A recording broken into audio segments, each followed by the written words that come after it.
They'll either be on city-owned land or privately owned land. So as a part of our application, before you can even be considered to do a project that you want to do, we always encourage, and it is a part of our application, that you hold a meeting in the community. We state on there the adjacent residents, businesses, as well as anyone that was adjacent to that property. And we ourselves, we send out notification. Once you have done that complete application, we send out notifications to everyone within 300 feet. So there's nothing that's done in the dark. Everyone knows what's going on. And some of the projects that I've worked on include commercial development, residential, some as large as a headquarters. There was a headquarters for the pension board, and even as small as maybe a Tim Hortons. But in all those cases, the community was aware, and they were also, they showed up. They showed up and they voiced their concerns. So even when you get a letter and you don't quite know what's going on, always open it and call. In our office, we always document every call, every email, every letter that is sent that is pertaining to a application for rezoning, or what we call plan development modification. So all that is documented, and we include that in our reports to commissioners so that they are aware. Now, there have been some cases where I've had developers that look at me, they think that I'm so young that I don't know what I'm talking about, and so they'll kind of fudge it and say, well, yeah, we had a meeting. And there was one case in particular, it was the Delray United nonprofit housing. They wanted to do, they wanted to do, there was a parcel of land that was zoned R2, which we call two-family residential. So they wanted to rezone it to an R4, which is a higher or a more intense use, and it's called a thoroughfare residential district. So given the size of this property, it was the site of the former middle school that was torn down. Well, the community was using it as recreational space and a community space. And within that area, in Southwest Detroit, it was already compact. You had some dense housing because it was R2. You had two-family structures. It was off of Michigan Avenue, so it was off of a major thoroughfare, and had some community resources like a library, the drugstore, bakery across the street. So it kind of had its own little community. Well, the residents understood what they could realistically take within redeveloping that site and what they could not. They had a thorough understanding of zoning classifications, meaning what a piece of property can legally be used for and what could not. And things that they didn't understand, they were not shy to ask. They were very organized. And it was a diverse community because you had Latina, you had Caucasian, you had African American, but they worked together. So in this case, like I said, the developer kind of fudged it and sent me, I said, well, I need you to show me all the documentation that you have for this meeting, that you have. She sent me a mailing list and the notice that she supposedly sent out. And so when we had the public hearing, they showed up. They showed up and said, you know, there were 3 people at this meeting. There wasn't proper notice. We did not know. And they showed up and they voiced their issues. They voiced their concerns. And commissioners listened. So guess what? We had to go back out into the community and do another meeting. So because they showed up and they didn't just say, well, we're just, you know, we heard that you had a meeting and we're just going to let it go. No, they were even upset because they felt like they had been duped. And so as she spoke of trust, the trust was already gone off the bat. And so we always encourage them, please go out and talk to them because it'll make it harder for you to get your project through. So we actually had to have 2 meetings out in that community. And they wanted to do like a multi-family residential development with limited parking. And in that area, the community, they were already experiencing conflicts with traffic, already experiencing accidents. They already had some issues with prostitution. And they understood their own issues. And then they understood how it would directly impact them. And they were able to articulate that and document that. So when we went out, we had our meeting, I had to document all the issues and even all the concerns and provide that to commissioners. Even if you call, if you didn't get to go to the public hearing, call, send an email, and send a letter. Because in our case, we always provide all that information, because commissioners want to know what happened after the public hearing. Was there, in between that space of normally 2 weeks, was there any issues? Was there anyone in favor or opposition to this project? And we include all that within our report. So, long story short, this project did not go through. One, the developer was unwilling to compromise. We had, they had their architect do some drawings, do some alternatives, and it was still too intense for the property. And basically, they wanted to do a low-income tax credit.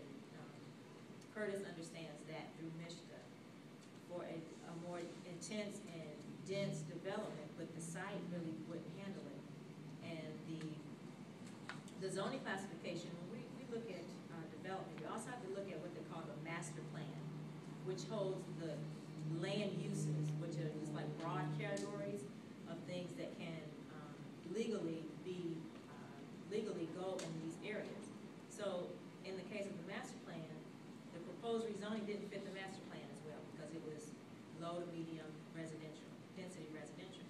So they had an understanding of, one, their issues. Two, they made them come out back to their turf in their community and hold a meeting.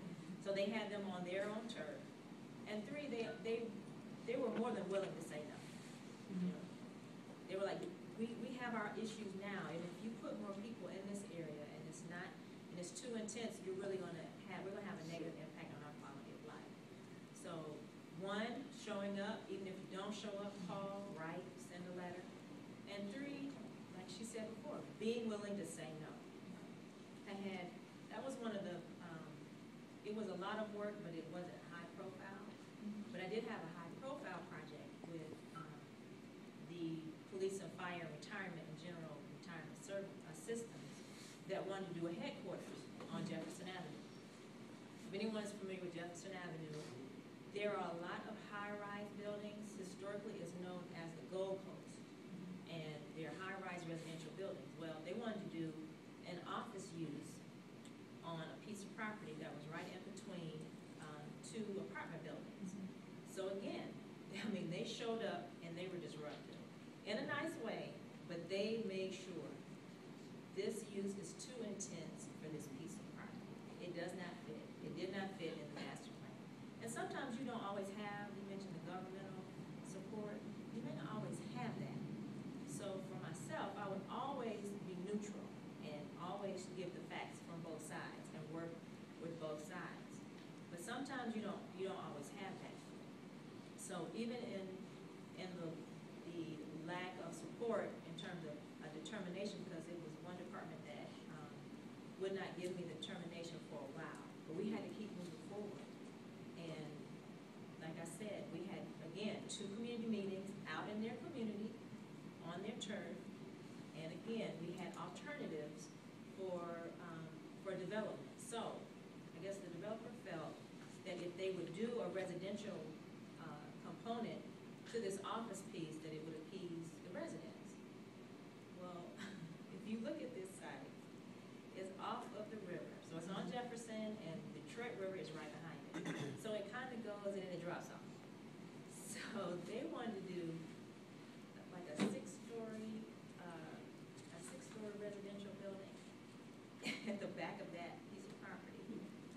So we were like, okay, you know, they didn't buy it. Needless to say, they tried to make it pretty and, you know, we'll do all this. They didn't buy it because they understood.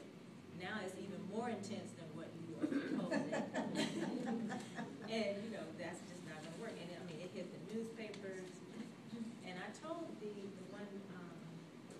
I told both sides. I said, you need to get as much support for your side as possible. So they did that. The developer got the residents in the adjacent building to give them letters. They got stakeholders and other businesses to give them letters of support. And likewise, the community groups and the residents, they had an online petition, they had a signed petition, they made phone calls, they showed up at every meeting. They understood the issues and they were able to articulate that. And so they were able to not to get that approved because it just did not fit. And then lastly, one of the project that I worked on as a planner dealt with the old Montgomery Ward's store on Gratiot and Lappin, that's on the east side. So the community, at the time, I guess it was the streetscape that they had put in the 80s. So it was deteriorated, it looked ugly. You know, they had the canopies at the time, it was the Main Street thing, but it wasn't taken care of. So they were happy they got something done, but at the same time, they wanted it to be done right. So we were able to work with different stakeholders, different residents, as well as even the developer. And what they proposed was a grocery store, which was needed. But at the same time, they were still willing, as she said, to walk away and to say no. So we were able to provide landscaping and a pedestrian plaza.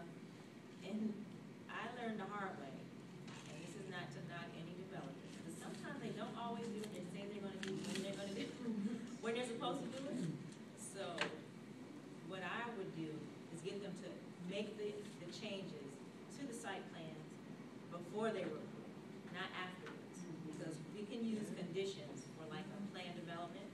We could say we grant approval based on the following conditions, that you provide landscaping along this street and a pedestrian plaza here. And then we, walk off and everybody shake hands and great. But then when they come back for the permit, the plans wouldn't be the same. So what I learned to do is to negotiate all that up front, and you have to learn to have some compromises. If you want this thing, what are you willing to let go of? And then we would document that and put it in as a condition in the approval, as well as on the actual site plan, so that when they did come back and needed a permit, yes, you meet this, and it was already done, and it's the site plan of record. So in a nutshell, you should always show up. If you don't show up, call, write, send an email, because it does matter. It really does. Your voice can be heard. And even now, I was talking to one of the panelists, there's another project, and it's as simple as a parking structure, but guess what? They're saying no, and the commissioners are listening. So, no matter how big, how small,